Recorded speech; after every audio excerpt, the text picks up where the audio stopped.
अरण्यात येशूची परीक्षा. तेव्हा सैतानाकडून येशूची परीक्षा व्हावी म्हणून आत्म्याने त्याला अरण्यात नेले. मग त्याने 40 दिवस व 40 रात्री उपवास केला. त्यानंतर त्याला भूक लागली. तेव्हा परीक्षक त्याच्याजवळ म्हणाला, तू देवाचा पुत्र आहेस तर ह्या धोंड्यांच्या भाकरी व्हाव्या अशी आज्ञा कर. परंतु त्याने उत्तर दिले की मनुष्य केवळ भाकरी नव्हे तर परमेश्वराच्या मुखातून निघणाऱ्या प्रत्येक वचनाने जगेल असा शास्त्र काय. मग सैतानाने त्याला पवित्र नगरीत नेऊन मंदिराच्या शिरोभागी उभे केले आणि त्याला म्हटले, तू देवाचा पुत्र आहेस तर खाली उडी टाक, कारण असा शास्त्र आहे की तो आपल्या दूतांना तुझ्याविषयी आज्ञा करील आणि तुझा पाय धोंड्यावर आपटू नये म्हणून ते तुला हातावर झेलून धरतील. येशू त्याला म्हटले, आणखी असा शास्त्रलेख आहे की परमेश्वर जो तुझा देव त्याची परीक्षा पाहू नको. पुढे सैतानाने त्याला एक अतिशय उंच डोंगरावर नेऊन त्याला जगातील सर्व राज्य व त्याचे वैभव दाखविले आणि त्याला म्हटले, तू पाया पडून मला नमन करशील तर मी हे सगळे काही तुला देईन. तेव्हा येशू त्याला म्हणाला, अरे सैताना चालता हो, कारण असा शास्त्रलेख आहे की परमेश्वर तुझा देव ह्याला नमन कर व केवळ त्याचीच उपासना कर. मग सैतान त्याला सोडून गेला आणि पहा देवदूत येऊन त्याची सेवा करू लागले. 40 दिवस आणि रात्र आमचा प्रभू येशू ख्रिस्त उपासामध्ये आहे. आणि कोणाच्या डोक्यात ही कल्पना आली मला माहिती नाही की आम्ही 40 दिवस उपास प्रार्थना करायला लागलो. मी केले नाही, कधी पुढे करणार नाही. कुठून आले? आता उपास समय म्हणतात, आमचा उपास समय चालू आहे 40 दिवस. कुठून सुरू होतो? राखेचा बुधवार. कोणती राख? कशाची राख? कोणी आणली राख? हे सगळी रोमन कॅथलिक पद्धत आहे.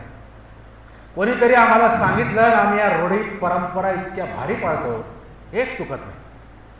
पण ज्या खऱ्या गोष्टी ते पाळायची वेळ आली तर आम्ही घाबरतो, मागे पुढे बघतो, 100दा प्रश्न विचारतो. पण ज्या कोणीतरी मला सांगितल्या, ज्या कोणीतरी मला लावून दिला, ज्या गोष्टींना शास्त्राचा आधार नाही त्या गोष्टी मात्र आम्ही परफेक्ट करतो. प्रार्थना करणं चांगलं आहे, पण येशूने केलं म्हणून मी करतो हे सांगणं सरासर चूक आहे. कारण येशू 40 दिवस उपास प्रार्थनेत का गेला? कारण त्याच्या समोर जो वधस्तंभ आहे, जी सेवा आहे या जगामध्ये, त्यानंतर 3.5 वर्ष तो सेवा करणार होता. त्या संदर्भात आपल्या पित्याशी बोलण्यास त्याला अधिक वेळ मिळावा. दिवस आणि रात्र म्हणजे 24 तास 40 दिवस. आमचे वरपंगीण ढोंगे उपास फक्त संध्याकाळपर्यंत.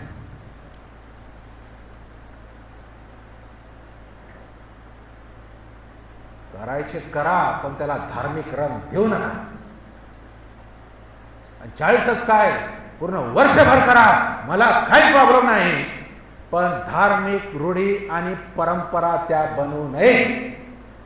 कारण देवाच्या वचनात त्याचा आधार नाही.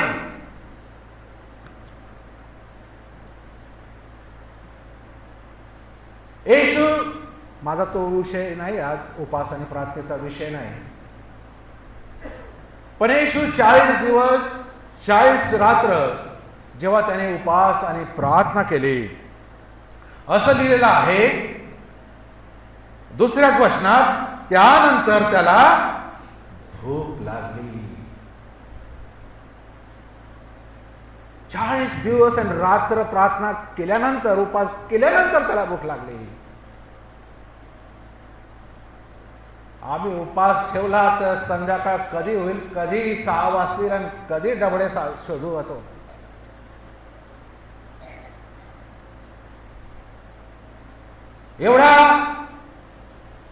एवढा अशक्त तो झाला. त्याचा तो शरीरात होता, मानवी शरीरात होता, ती भूक लागणं त्याला स्वाभाविक होतं. आणि आपण अंदाज करू शकतो, आम्ही खरोखर जर 24 तास जर उपास आणि प्रार्थना खरंच केली प्रार्थना जाऊ द्या, उपासच ठेवले, किती दिवस आम्ही राहू शकू असंच. तो तर पाणी देखील प्यायला नाही का त्या 40 दिवस आणि रात्रमध्ये. किती दिवस. खरंच जर उपाशी राहायचं असेल तर आपण किती दिवस राहू शकतो. आपली किती कॅपॅसिटी. पाणी बी प्यायचं नाही आणि अन्न पण खायचं नाही.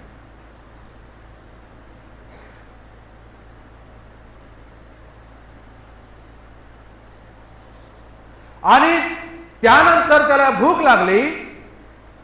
आणि जेव्हा त्याला भूक लागली, अत्यंत भूक लागली, एखाद्या दिवस तेव्हा त्याने ते उपास थांबवण्याचा निश्चय घेतला असेल. आणि बरोबर जेव्हा त्याला भूक लागली तेव्हा सैतान आला. इतक्या वेळाला का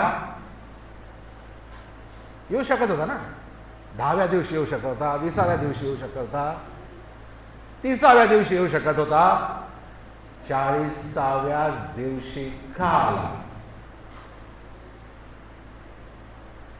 कारण त्यावेळेस किंवा त्याआधी येशू आणि त्याचा पिता इतके मग्न होते, समरस होते, एकरूप होते एक दुसऱ्यासोबत की कोणतंच डिस्ट्रॅक्शन येशूला हलू शकत नव्हतं. हे आहे उपास, हे आहे नातं. कोणत्या जगातल्या गोष्टी त्याला डिस्टर्ब करू शकत नव्हत्या. तो झाला बी नसता. म्हणून सैतानाचं काही चाललं नव्हतं तेव्हा. पण असं लिहिलं आहे, त्याला भूक लागली तेव्हा परीक्षक त्याच्याजवळ. समजतं. दुसऱ्या वचनाचा शेवटला भाग, मग त्याला भूक लागली, मग तिसरं वचन सुरू होते, तेव्हा परीक्षक त्याच्याजवळ आला. म्हणजे त्याला भूक लागली नसती अजून, पण ह्याची अवकाश नव्हती त्याच्याजवळ याची. म्हणून 40 हा आकडा महत्वाचा नव्हे, स्थिती महत्वाची आहे. जेव्हा त्याला भूक लागली.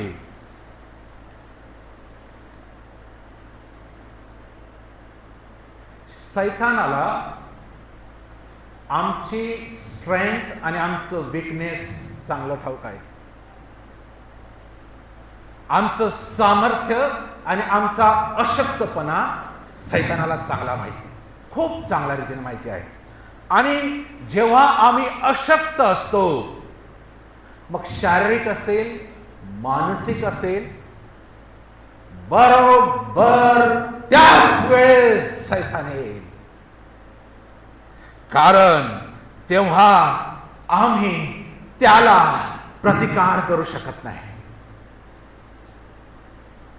तो तेव्हाच त्याचे डावपेच आखतो, तो तेव्हाच नेम धरतो जेव्हा आम्ही अशक्त आहो. आमच्या सोबत एखादी भावनिक घटना घडलेली आहे, जेव्हा आम्ही तुटलेले आहोत, सामाजिक, कौटुंबिक, आध्यात्मिक, बरोबर माहिती त्याला, तेव्हा येईल.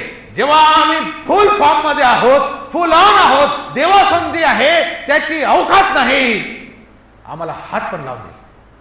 आणि म्हणून आमच्यासाठी देवासोबत आमचं नातं जोडलेलं, आमची नाळ जोडलेली खूप महत्वाची आहे ख्रिस्ती लोकांसाठी.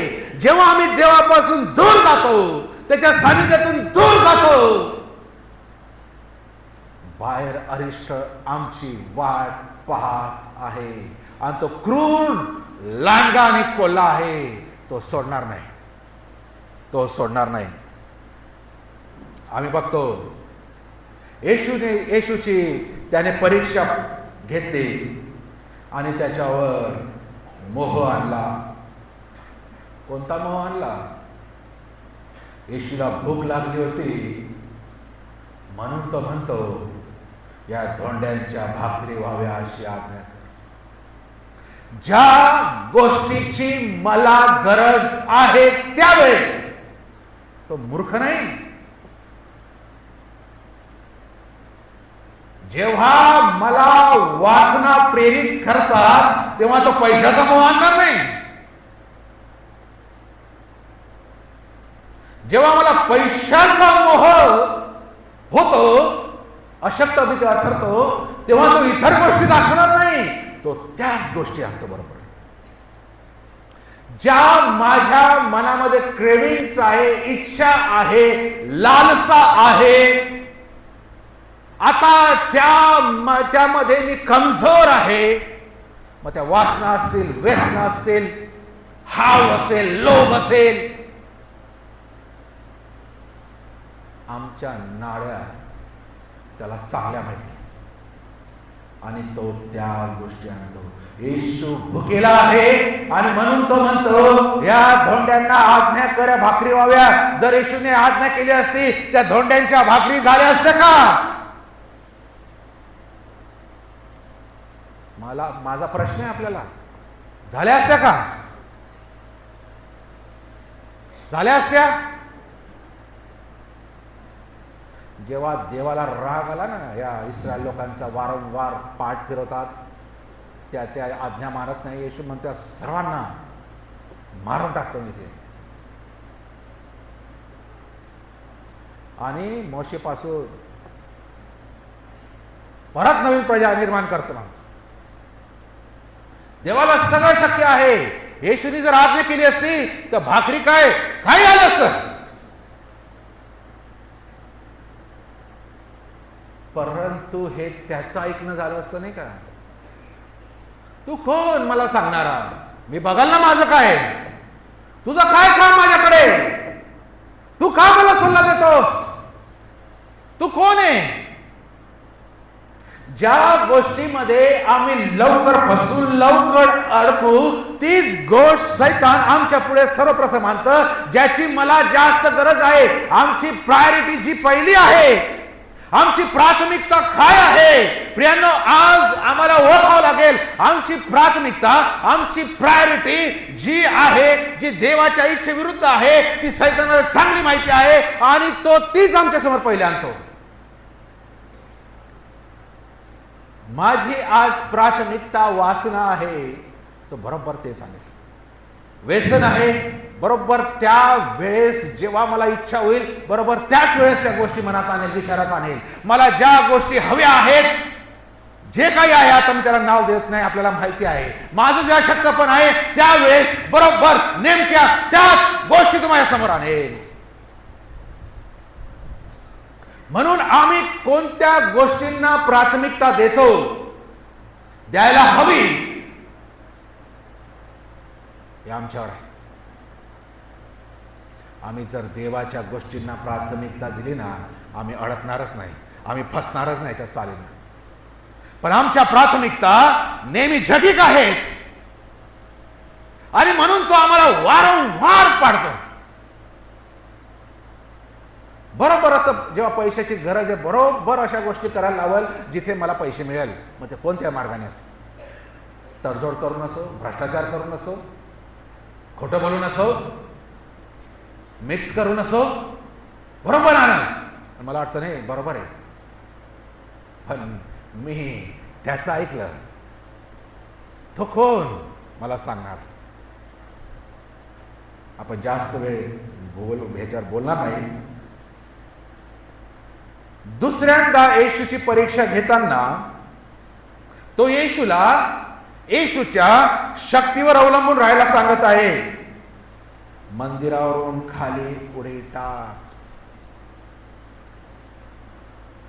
आणि मला असं नवल वाटतं इथे वाचताना, तुम्हाला वाटलं की नाही मला माहिती नाही, तो बायबलचं वचन कोट करतो. कोण? सैतान. तो काय वचन सांगतो तिथे? येशूला सांगतो यरूशलेमच्या उंच मंदिरावर नेलं, तिथून उडी टाक म्हणे. येशूला नेलं, येशू गेला, हा भाग वेगळा, आणि तिथून सांगतो इथून उडी खाली टाक. आणि पुढे काय म्हणतो? कारण असा शास्त्रलेख आहे. कोण म्हणतो? कोण म्हणतो? सैतान म्हणतो. असा शास्त्रलेख आहे 6व्या वचनामध्ये. तो आपल्या दूतांना तुझ्याविषयी आज्ञा करेल आणि तुझा पाय धोंड्यावर आपटून म्हणून ते तुला हातावर झेल. स्तोत्र 91 तो तिथे सांगत आहे.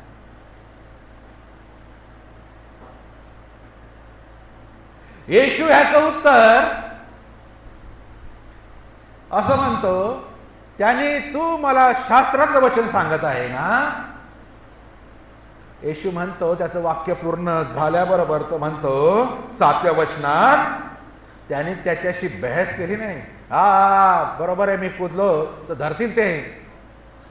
तर तो काय म्हणतो, येशू त्याच्या उत्तराला उत्तर शास्त्रातल्या वचनानेच देतो.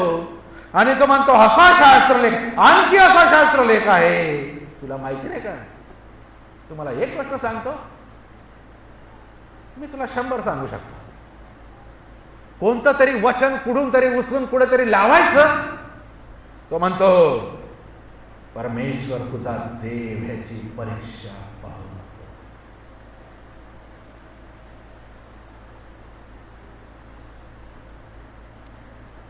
दुसऱ्यांदा त्याची परीक्षा तो घेतो.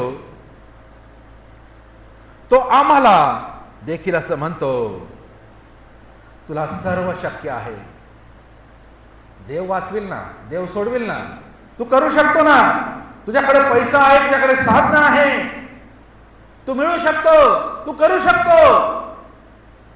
आणि आम्ही थोडे फुगून जातो, कॉलर टाईट होते. हा मी करू शकतो.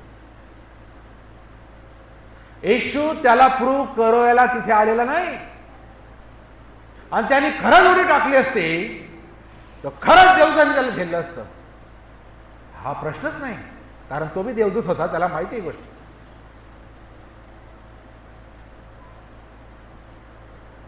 तिसऱ्यांदा तो येशू समोर येतो आणि आता तिसऱ्यांदा, दोनदा स्वतःच्या शक्तीवर अवलंबून राहिला होतो, तिसऱ्यांदा सैतान त्याला सैतानाच्या शक्तीवर अवलंबून राहायला सांगतो. आणि हा विषय आपलाच. तिसऱ्यांदा तो म्हणतो, तू पाया पडून मला नमन करशील तर मी हे सगळे काही तुला देईन. अरे तू कोण?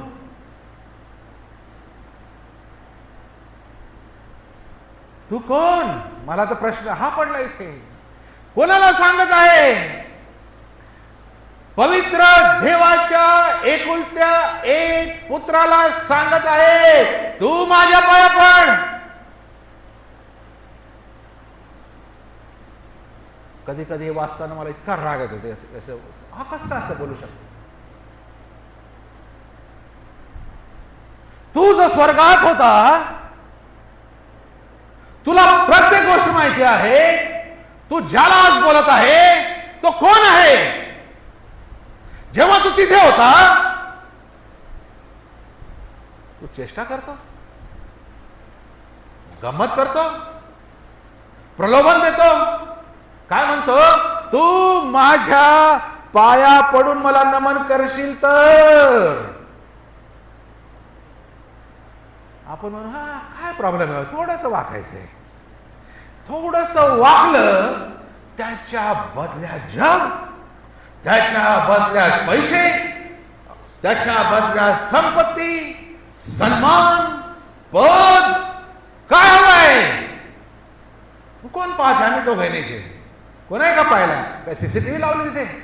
काय कॅमेरे आहे? कोणी शूटिंग काढत आहे? गुपचूप पडून घेतो.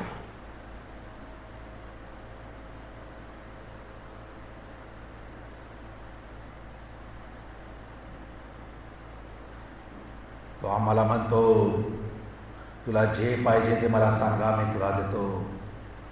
कोणत्याही मार्गाने मिळो, हरकत नाही, काही करा, पण मी तुम्हाला ते देऊ शकतो. असं जर तो येशूला सांगतो तर आम्हालाही तो नेहमी सांगतो. दुसऱ्या भाषांतरात दिले आहे, तू माझ्यासमोर लोटांगण घाल. माहिती आहे लोटांगण? साष्टांग नमस्कार, उलटा पड, तोंड जमिनीकडे करून पड आणि मला नमन कर. जर तो येशूला सांगत आहे,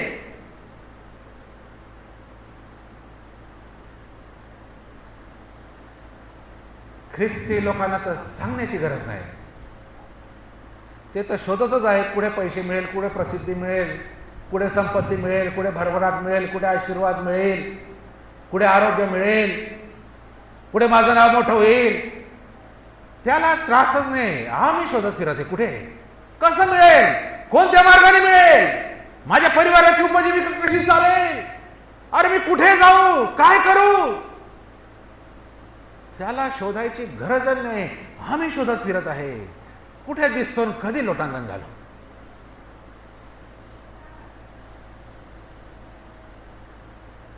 बायबलमध्ये लोटांगण घालणं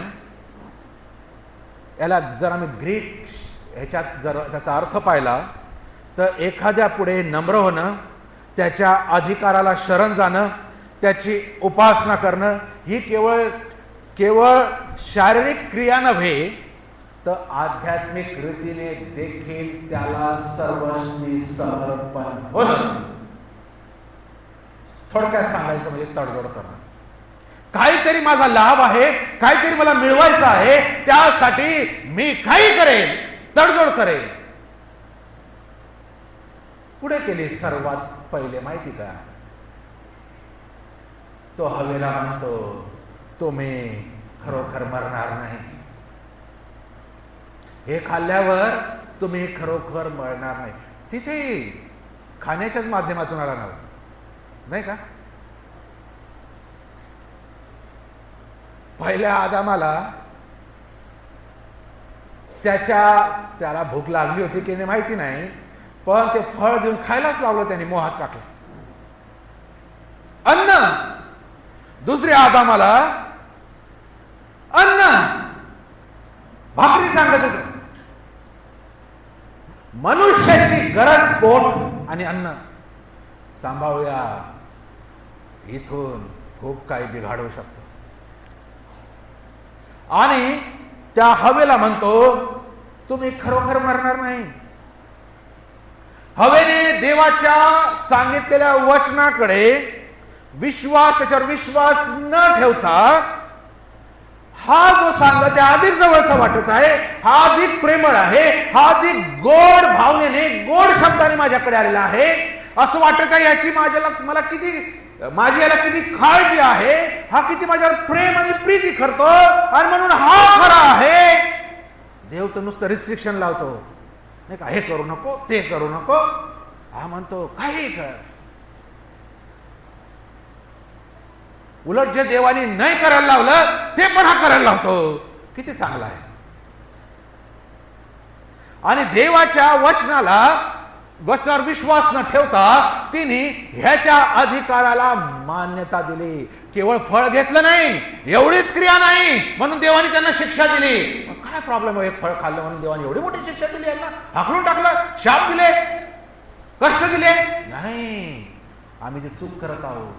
फळ फक्त खाल्ल्यामुळे नाही, तर देवाच्या सर्वोच्च अधिकार ज्या देवाने तुम्हाला बनवलं त्याला नकार देऊन तुम्ही ह्या दुष्टाच्या अधिकाराला मान्य होत आहे.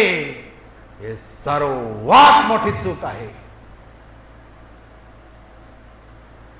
हजारो लाखो प्रजातीचे झाड देवाने निर्माण करून तुम्ही काय करायचं ते करा सांगितलं असताना बरोबर जे नाही करायचं तेच का हवं आहे, आणि तो तिला द्यायला तयार आहे, आणि ती घेते, स्वतःच्या हाताने तोडून घेते असं लिहिलं आहे. म्हणजे तू त्याचा अधिकार मान्य केला. तुझ्या जवळ तुझा नवरा होता, तुझा पती होता, त्याचे अधिकार बाजूला केले, देवाचे अधिकार तुच्छ मानले, आणि तू त्याचे अधिकाराला संमती दिली आणि लोटांगण घातलं. त्याने फक्त काही प्रलोभन दाखवले आणि तू लोटांगण घालून दिलं. आणि म्हणून अगदी सुरुवातीपासून हे टेक्निक आज पण तो वापरत आहे. मोह. आमचे उद्योगधंदे, आमचे कामकाज, आमची रोजची धावपळ, आमची दगदग कशासाठी हो? पोटासाठी.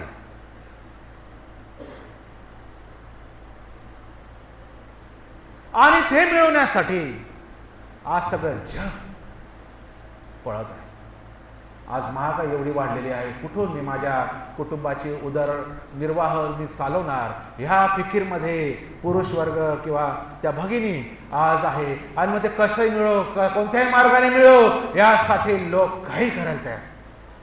आमच्या बिझनेसमध्ये, आमच्या नोकरीमध्ये कोणताही भ्रष्टाचार, कोणती मिलावट, कोणताही स्वार्थ, कोणत्याही मार्गाने माझ्याकडे मला 4 भाकरी मिळतील या तरतुदीसाठी ख्रिस्ती लोक केव्हाचे लोटांगण घालून मोकळे होते. बाबेलचा राजा नबुकदनेस्सर आम्ही दानिएलाच्या पुस्तकात पाहतो, त्याने आज्ञा केली, ज्या वेळी कर्णा वाजेल, वीणा वाजेल, तंतू वाद्य वाजेल, संतूर, सारंगी अशा प्रकारचे जेव्हा वाद्यांचा आवाज तुम्हाला ऐकू आला, तुम्ही ताबडतोब खाली पडायचं आणि नबुकदनेस्सराच्या मूर्तीला नमन, लोटांगण घालायचं. डायरेक्ट जिआरच आला. आणि जो करणार नाही, जो लोटांगण घालणार नाही, त्याला मारण्यात येईल. काय करायचं? काय करायचं?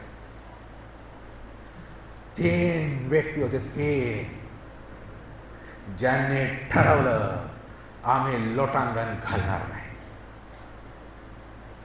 शद्रक, मेशक आणि अबेदnego. काय करायचं ते करू द्या.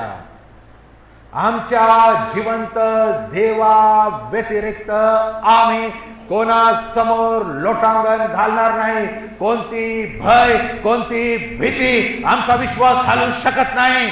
आणि त्यांनी नकार दिला आणि त्यांना पकडून, आम्हाला माहिती पुढची गोष्ट, जेवढी भट्टी असती नेहमीची, तिच्या इतका राग आला त्या राजाला, तिच्या 7 पट तापवायला लावली. असं लिहिले, जे त्यांना टाकायला गेले ते जळून गेले, जे टाकायला गेले ते जळून गेले, इतकी 7 पट तापलेली. मी विचार करत होतो, जेव्हा धरून त्यांना त्या भट्टीकडे नेत असेल, अजून ती तापवत असेल, ह्यांचं मन काय म्हणत असेल. ही परीक्षा, त्या भट्टीपर्यंत जाण्याच्या परीक्षेमध्ये असलेले त्यांच्या मनाची अवस्था कशी असेल. काही सेकंदात आम्ही जळून मरणार आहोत. अजून बी चान्स आहे, लोटांगण घालून घ्या. घातलं का? घातलं का? अशी भय आमच्या समोर आलं, आम्ही काय करणार? मनुष्याचं भय, इतर भय, आजारांचं भय, तडजोड करायचं भय. मी असे ख्रिस्ती लोक पाहिले, प्रार्थना करून करून देव ऐकतच नाही हो, आजार बराच होत नाही. मग डॉक्टरांनी हात टेकून दिले, मग धागे दोरे,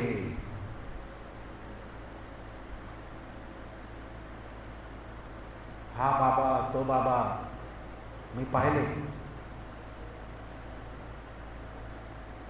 म्हणूनच देव भय करत नाही. देव करत नाही, मी अडखळण आहे, मी नीट होत नसेल, कारण कुठेतरी देवाला काहीतरी दाखवायचं आहे. असं लिहिलं आहे. जेव्हा ते भट्टीत टाकले गेले, 4था व्यक्ती त्यांच्या बरोबर फिरत होता, भट्टीत फिरत होता.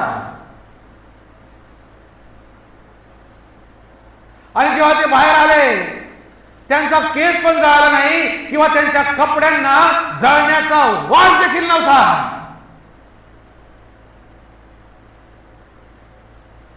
का आम्ही लोटांगण घालतो? अशा भयाच्या मूर्तीपुढे, अशा नबुकदनेस्सरापुढे, अशा आजारांपुढे, अशा संकटांपुढे, आमच्या घरात आज खायला नसेल, आमची लेकरं उपाशी असेल, अशा वेळेस, अशा बिकट परिस्थिती आठवून बघा. आमच्या हाताला काम नसेल, काय करणार? आम्हाला रोजगार नसेल, काय करणार? भयंकर परिस्थिती आमच्या कुटुंबात उद्भवली असेल, आम्ही काय करणार? तडजोड करणार. मनुष्याच्या भयासमोर आम्ही टिकणार. मोठा प्रश्न आम्हाला आहे.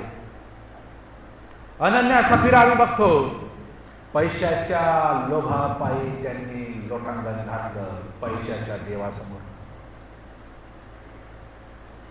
यहूदा इस्करियोतने पैशाच्या मोहापोटे लोटांगण घातलं. किती दिवस पुरणार होते ते पैसे त्यांना?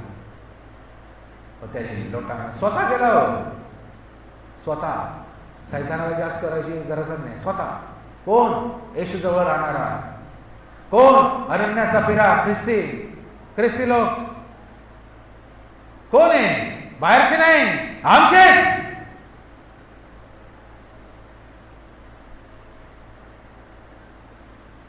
लोकांच्या दबावापुढे पिलाताने लोटांगण घातलंय. पिलाताला माहिती आहे, ज्या येशूला माझ्या समोर ज्याचा न्याय करायला आणलेला आहे, हा व्यक्ती निर्दोष आहे, हा व्यक्ती निष्कलंक आहे, ह्याने काही पाप केलं नाही, ह्याने कोणता गुन्हा केला नाही, ह्याने काही डाके टाकले नाही.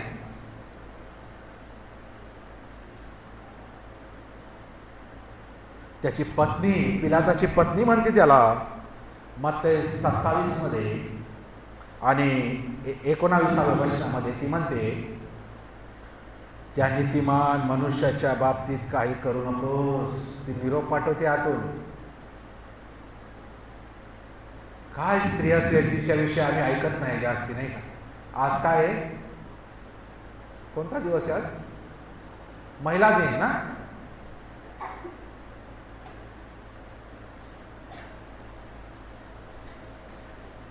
अशी महिला जिच्याविषयी फार लिहिलं नाही, जिच्याविषयी कोणी बोलत नाही, पण ती बघते आपला पती जो न्याय करायला समोर उभा आहे लोकांच्या, तो चूक करत आहे किंवा त्याच्या हातून चूक होऊ नये म्हणून ती त्याला सांगते मागून. ती म्हणते, या नीतिमान मनुष्याच्या बाबतीत काही करू नको. पण लोकांच्या रडण्यामुळे, लोकांच्या ओरडण्यामुळे तो काय करतो? तो बरप्पाला आणतो. बिचारा त्याचे प्रयत्न करतो. कसं करून या आता बरप्पा इतका क्रूर, इतका भयानक दरोडेखोर, ज्यांनी तुम्हाला त्रास दिला, तुमच्या बायका लेकरा आणि तुमचे घर उद्ध्वस्त केले, अशा खुखार डाकूला आणतात सोडून की मला अधिकार आहे. ज्याला शिक्षा झाली त्याला एक माफ करायचा अधिकार, राष्ट्रपतीसारखा अधिकार पिलाताकडे आहे. तो म्हणतो दोघांना समोर ठेवून, आणि त्याला पक्क माहिती आहे आता ते जमलेले लोक म्हणतील की येशूला सोडा आणि हा बरप्पालाच मारा, म्हणून तो त्याला तिथे आणतो. तर चित्र वेगळंच, कारण रात्री पैसे घेतले नाही ओरडण्याचे. ज्याने तुम्हाला बरं केलं, तुम्हाला आशीर्वाद दिले, तुमच्यासाठी जो आला स्वर्ग सोडून, त्याला म्हणतात बरप्पाला सोडा आणि येशूला खिळा. ओरडत होते, ओरडत. पिलात म्हणतो, एका गंगात पाणी आणायला लावतो, आपले हात तिथे धुत होतो. या निर्दोष रक्ताचा जबाबदार मी नाही असं शेवटी तो म्हणतो. पण जरी त्याने म्हटलं तो सुटत नाही, कारण त्याच्याकडे अधिकार होता येशूला सोडण्याचा, पण तो तसं करत नाही. म्हणून तो लोकांच्या ओरडण्यापुढे आणि राजकीय दबाव हेरोदाचा असल्यामुळे त्याची खुर्ची जाऊ शकते पिलाताची, आणि म्हणून या दबावाखाली, लोकांच्या दबावाखाली, राजकीय दबावाखाली, आपल्या पदाच्या लालसेपोटे तो लोटांगण घालतो, येशूला शिक्षा ठोकतो.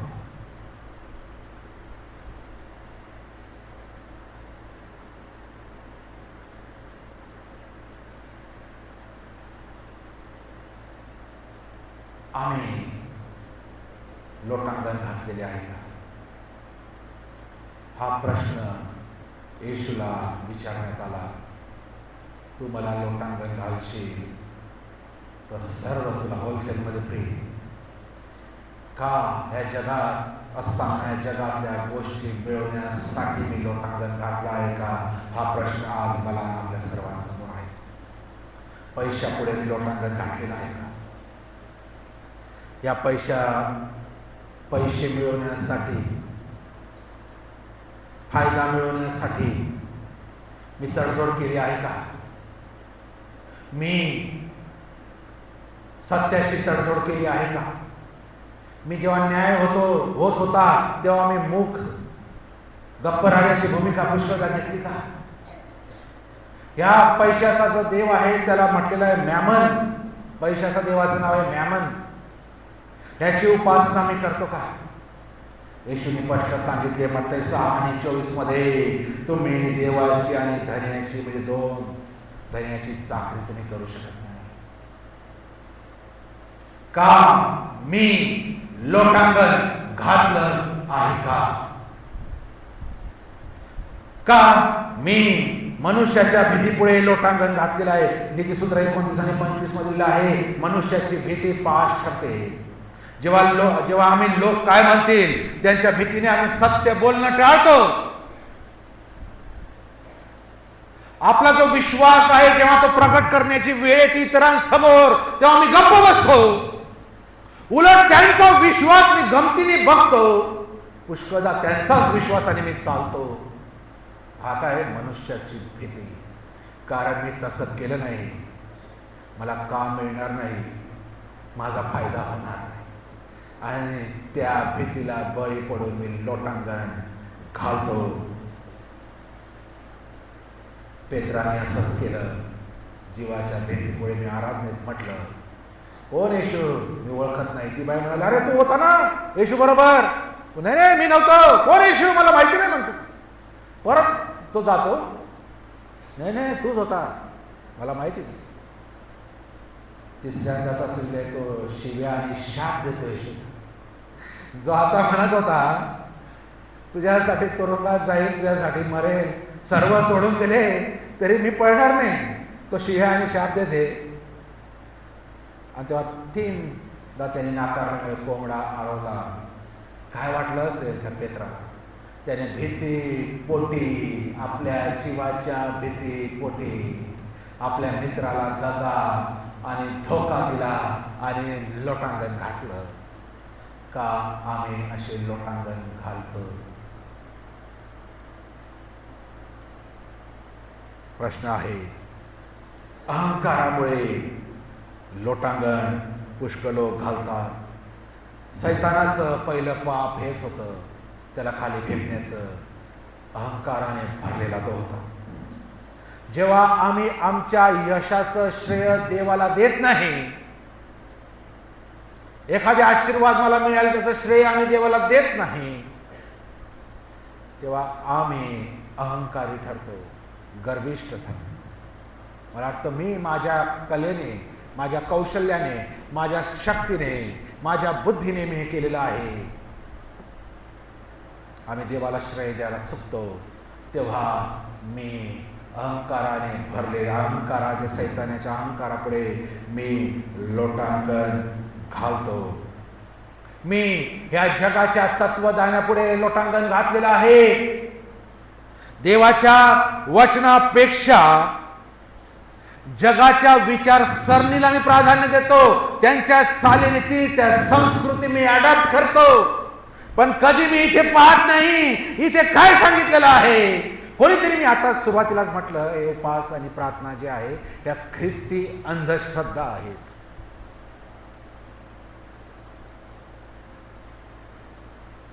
जेवढ्या बाहेरच्या अडॉप्ट करणं घातक आहे, या धार्मिक मार्गातून अंधश्रद्धा ज्या निर्माण झाल्या त्यात अजून घट्ट आहे. कारण आम्हाला समजतच नाही, आम्हाला वाटतं या धार्मिकच गोष्टी आहे म्हणून आम्ही त्यांना अतिशय घट्ट मिठी मारून बसलेले आहोत. आम्ही लोटांगण घातली, सैतानाची चाल आहे. म्हणून मार्टिन लुथरने आम्हाला कॅथलिक मधून वेगळं प्रोटेस्टंट का केलं? हेच कारण आहे.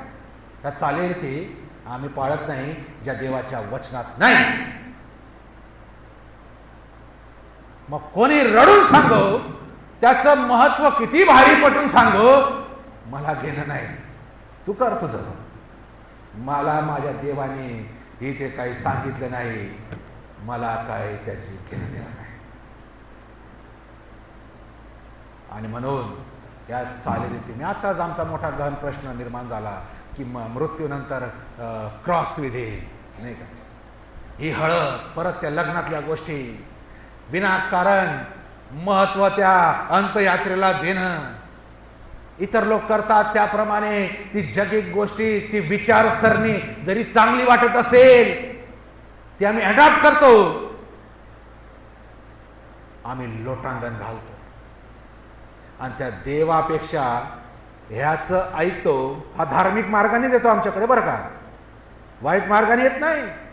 येशूला दाखवलं, मी तुला मला तुझी किती काळजी आहे, तू भुकेला आहे, तुला भाकरीची गरज आहे. एक मित्र, एक काळजी वाहू, एक केअरटेकर म्हणून तो आला. शिंग घेऊन आला नाही, बघतो आता तो अशक्त आहे ना, तुला बघतो मी आता, तू काय करून घेशील माझं, नाही. आणि म्हणून सैतान आमच्याकडे धार्मिक अंधश्रद्धेने, धार्मिक गोष्टीने आम्हाला फसवण्यासाठी, आज तो आम्हाला पाडण्यासाठी, त्याच्या पुढे लोटांगण आम्ही घालण्यासाठी. कारण आम्ही देवाचं न ऐकता, आम्ही वचनाचं न बघता, आम्ही सहज कोणीतरी काहीतरी सांगितलं आणि ते करतो. फक्त तेवढं करणं नाही, जशाने फक्त हवेने फळं खाल्लं म्हणजे तेवढं नाही, तर त्या सैतानाच्या अधिकाराला मान्य झाली. त्याप्रमाणे जेव्हा आम्ही या गोष्टी करतो, जरी ते चांगले दिसत असेल तरी एक प्रकारे दुसऱ्या अर्थाने आम्ही सैतानाच्या अधिकाराला मान्य होतो. आणि ह्याच्यापेक्षा भयंकर चूक नाही. ह्याच्यास आम्ही तर म्हणतो, इतके पारव्यासारखे मूर्ख ख्रिस्ती लोक कसे का असू शकतात? का म्हणून ते देवाच्या वचनाकडे जात नाही, का म्हणून त्याच्यात चेक करत नाही, का ते वाचत नाही, का त्याचा अभ्यास करत नाही, आणि म्हणून ते बोलवले जातात, म्हणून ते फसतात, म्हणून ते अडकतात.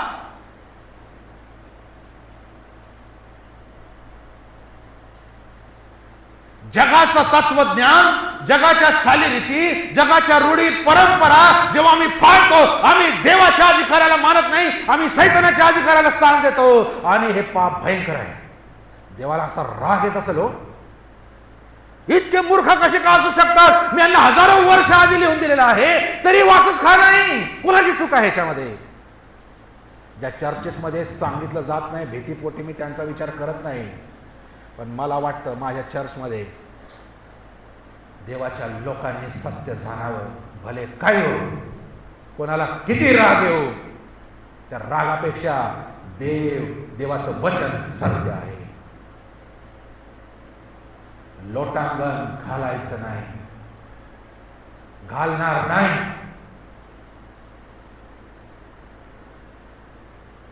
चिंता काळजीपुढे लोटांगण आम्ही घालतो. जेव्हा आम्ही चिंतेने ग्रासतो, देवाच्या तरतुदीवर विश्वास आम्ही ठेवत नाही, तेव्हा आम्ही अविश्वासापुढे लोटांगण घालत असतो. अरण्यामध्ये इस्रायल लोकांनी तेच केलं. त्याने मोशेला निर्गम 16 1-3 वाचूया. निर्गम 16 1-3 मध्ये लिहिलं आहे, कोरह बिन, इसाहार बिन, कहात बिन लेवी आणि रौबेन वंशातील अलियाबाचे मुलगे दाथान व अरेबा यांनी ओन बिन पेलेत इस्रायलातील 250 लोकांना बरोबर घेऊन मोशे विरुद्ध उठले. हे लोक सरदार असून मंडळीचे प्रतिनिधी व नामांकित पुरुष होते. ते मोशे व अरोन यांच्या विरुद्ध जमा होऊन त्यांना म्हणाले, तुमचे आता फार झाले. सभन मंडळी पवित्र आहे, तसेच प्रत्येक मनुष्य पवित्र आहे आणि परमेश्वर त्यांच्यासाठी आहे. तर मग तुम्ही परमेश्वराच्या मंडळीवर वर्चस्व का गाजविता? आले मंडळीचे प्रमुख आले, खोटी काळजी मंडळीची घेऊन आले. 15 वचन, सगळ्या गोष्टी मी वाचत नाही. 15 वचनात, तेव्हा मोशेचा कोप भडकला व तो परमेश्वराला म्हणाला, त्यांच्या अर्पणाची दखल घेऊ नको.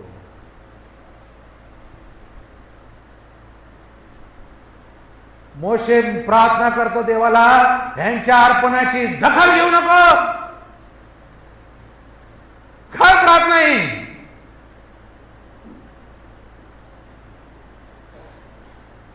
विसाव्या परमेश्वर मोशेवर यांना म्हणाला, तुम्ही या मंडळीतून अलग व्हा, म्हणजे एका क्षणात मी यांना भस्म करतो. आणि सर्व गोष्ट आपल्याला पुढे माहिती आहे, पुढे काय झालं.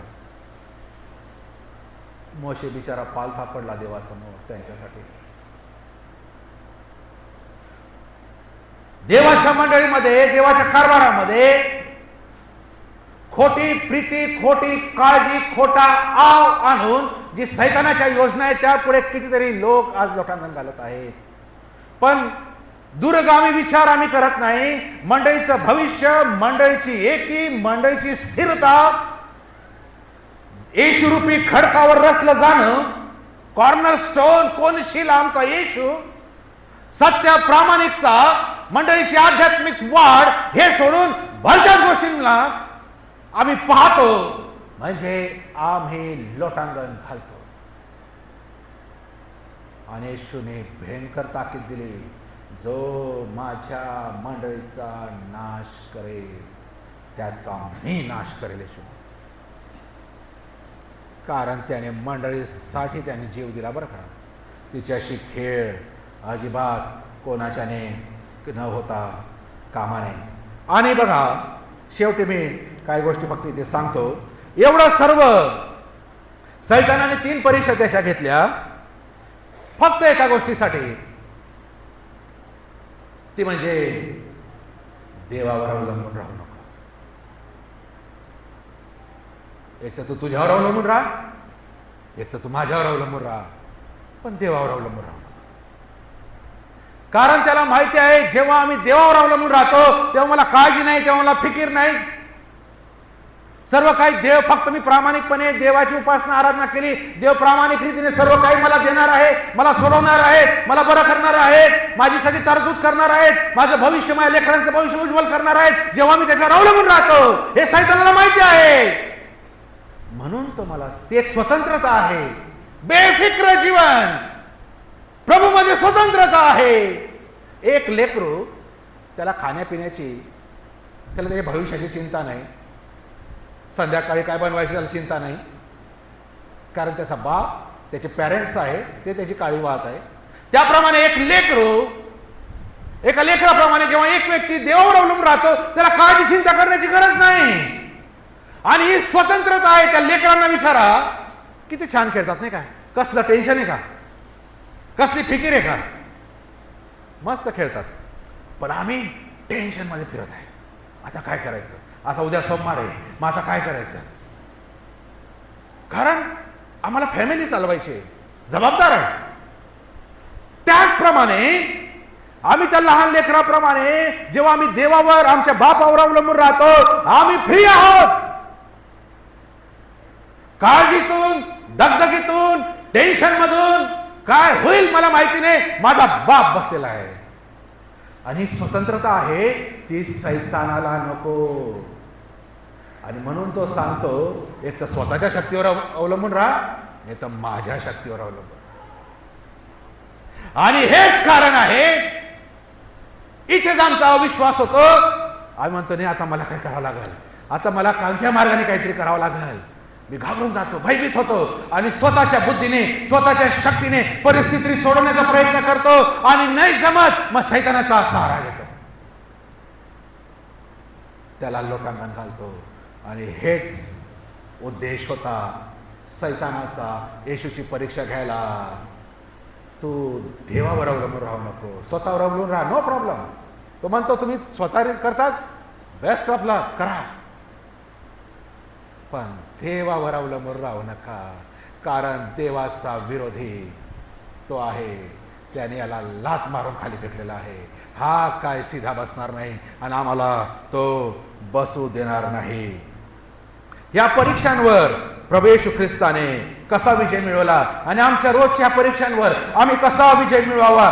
जेव्हा सैतानाने येशूला विचारण्याची हिंमत केली, हे सिद्ध कर तू देवाचा पुत्र आहे, या धोंडांना आज्ञा कर भाकरी व्हाव्या. येशूने सडेतोड देवाच्या वचनातून देवाच्या वचनाचा आधार घेतला आणि तो म्हणतो असा शास्त्रलेख आहे.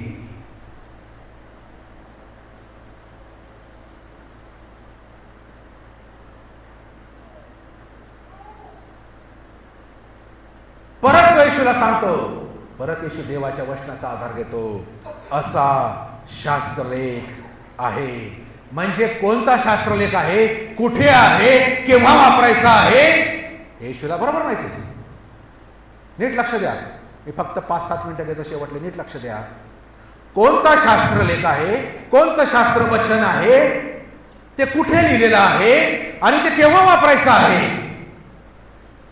आणि म्हणून अनुवादाच्या पुस्तकामध्ये परमेश्वर मोशेला सांगतो, या इस्रायल लोकांना सांग, यांनी माझ्या आज्ञा पाळावे, यांच्या लेकरं बाळांना ते शिकवावे, आपल्या कपाळावर, आपल्या बाह्यांवर, आपल्या गळ्यामध्ये त्या लिहून ठेवाव्या, आपल्या घरामध्ये, आपल्या दरवाज्यामध्ये, आपल्या गेटमध्ये त्या लिहाव्या. येता जाताना तुमच्या लेकरं बाळांनी त्या वाचाव्या, त्यांच्या स्मरणात राहाव्या, कोणी त्यापासून ढळू नये, त्यांच्या स्मरणात मस्तपर्यंत राहावा. जेव्हा कारण अशा परीक्षा येतील, थोड उत्तर सैतानाला देईल. आज सांगा बरं काय उत्तर असेल. पुढे शास्त्रात लिहिलेलं आम्हाला 1-2 माहिती आहे. मागा म्हणजे मिळेल. कुठे लिहिलं ते मी सांगता येणार नाही, पण फक्त माहिती आहे मागा म्हणजे मिळेल. किती वचन माहिती हो. सैतान जर असे मोह आणतो, मी त्याचं उत्तर काय देतो. आमच्या प्रार्थना, आम्हाला पुष्कळ वेळेला आमच्या प्रार्थनेमध्ये आम्हाला आशीर्वाद मागण्याचीच वचन माहिती. बघा आमच्या प्रार्थना, एक कॅल्क्युलेशन करा स्वतःचं, कारण मरण आणि जगण्याचा प्रश्न आहे.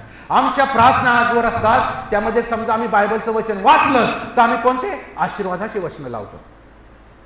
बरोबर आहे, लावा, चांगली गोष्ट आहे.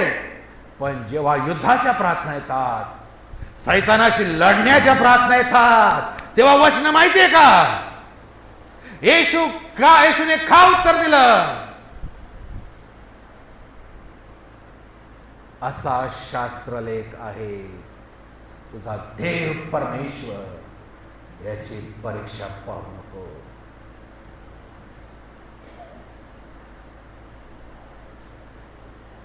शत्रूला उत्तर देण्यासाठी, त्याला धमकविण्यासाठी फक्त आमचे शब्द नाही, आमचे शब्द काय नाही, त्या शब्दांमध्ये वचन हवंय.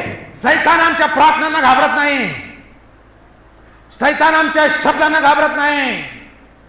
सैतान देवाच्या वचनाला घाबरतो, कारण त्याला माहिती काय लिहिलं आहे. आणि ज्याला तेव्हा त्याला समजतं की या समोरच्याला माहिती आहे काय लिहिलेलं आहे, त्याचा वापर करणं माहिती आहे. देवाचं वचन सत्य आहे आणि ते काम्य करतं. जेव्हा देव बोलला आणि अवघ निर्माण झालं म्हटलेलं आहे ना का, देवाच्या शब्दामध्ये शक्ती आहे, पॉवर आहे. सर्व सृष्टी निर्माण झाली, फक्त तो बोलला. सैतानाला माहिती आहे आमच्या प्रार्थना त्यामध्ये देवाचं वचन असणं महत्वाचं. बघा कार्य होईल. जर आजपर्यंत झालं नसेल, आजपासून लक्ष ठेवा आणि फक्त आशीर्वादाच्या प्रार्थना वचन पाहू नका. केले आजपर्यंत खूप, आता युद्धाच्या प्रार्थना करा. आमच्या मंडळीला सोडवण्यासाठी, आमच्या लेकरांना सोडवण्यासाठी, आमच्या मंडळीत तटी फुटी आणणाऱ्या सैतानाला लाथ मारण्यासाठी, आमच्या मंडळीत खऱ्या रीतीने संजीवनी नेण्यासाठी, आमच्या सेवकांसाठी वचनाचा आधार घ्या. त्यासाठी वाचावं लागेल, त्यासाठी मेमोराईज करावं लागेल, त्यासाठी आमच्या लेकरांना शिकवावं लागेल, त्यांना वाचायला लावावं लागेल. तू नाश्ता करतो, सकाळी भाकरी खातो, वाचलं का? कोण सांगेल? कोण सांगेल? कोणाची जबाबदारी? इस्रायल लोकांना आज्ञा होती, देवाची आज्ञा करावंच लागेल. आज पण करत आहे. तन पाळतात आणि आम्ही फक्त बसलोय. मागा म्हणजे मिळेल, ठोका म्हणजे उघडेल. बस. अहो, एवढ्या आयुष्यात 40-50 वर्षाच्या ख्रिस्ती याच्यात घालवले मी, आणि मला 2-4 वर्ष माहिती. कोणता तो म्हणे 23 स्तोत्र. हा फक्त युद्ध. आम्ही सैनिक आहोत, आम्ही विसरलो, आम्ही युद्धात आहोत, आम्ही विसरलो. आणि म्हणून तो रोज आम्हाला मारतो, रोज आम्हाला पायाखाली तुडवतो, रोज आमच्याशी खेळ करतो, रोज आमचे लेकरांचे लचके तोडतो. का? कारण आम्ही युद्ध लढत नाही. आमच्याकडे शस्त्र नाही, आमच्याकडे हत्यार नाही, आम्हाला ते चालवता येत नाही. शत्रू जेव्हा येतो आम्ही आशीर्वादाचे वचन म्हणतो, काय होईल? काय होईल?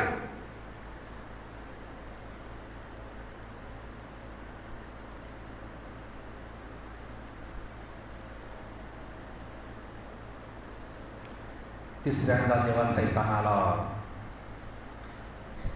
तेव्हाच येशू म्हणतो, अरे सैताना चालता हो. हे वाक्य मी कधी वापरलं का माझ्या आयुष्यात? माझ्या प्रार्थनेत, माझ्या बोलण्यात जर वापरलं असेल आम्ही धन्य आहोत. ते डेअरिंग पाहिजे, ते डेअरिंग पाहिजे ख्रिस्ती लोकांना.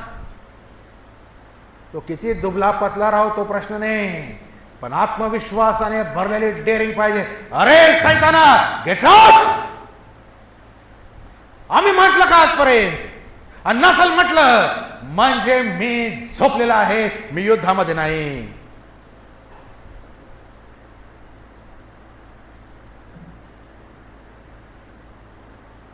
असं लिहिलं आहे, जेव्हा तो येशू सैतानाला म्हणाला, अरे सैताना चालता हो, तेव्हा तो त्याच्यापासून निघून गेला. निघून गेला. आणि तो निघून गेल्यावर काय झालं? देवदूत आले येशूची सेवा करायला. आमचे देवदूत का सेवा करत नाही? कारण हा आम्हाला सोडून गेला नाही, कारण मी त्याला म्हटलं नाही, कारण ती म्हणण्याची हिंमत नाही, कारण मी कुठेतरी गुपचूप अंधारात त्याच्याशी हात मिळून बसलेलो आहे. मी कसं काय म्हणेल? माझा मित्र आहे तो. मी म्हणू नाही शकत. माझ्या जिभेत तेवढी शक्तीच नाही उरली, कारण माझी जीभ, माझे विचार व्यसनांनी, माझी जीभ व्यसनांनी, माझे विचार वासनांनी, माझं जीवन अंधकारांनी भरलेलं आहे. मी म्हणू शकत नाही. येशूचं अन्न वाचून अशक्त झालेला आहे. आम्ही पापाचा मार खाऊन खाऊन अशक्त, आम्ही फाईट करू शकत नाही. आम्ही लढू शकत नाही, आम्ही प्रतिकार करू शकत नाही. आम्ही त्याला म्हणू शकत नाही, अरे सैताना चालता हो. ज्या दिवशी म्हणाल आम्ही, तो आमचा विजयाचा दिवस आहे. तो आमचा विजयाचा. का आम्ही म्हणायला तयार आहोत?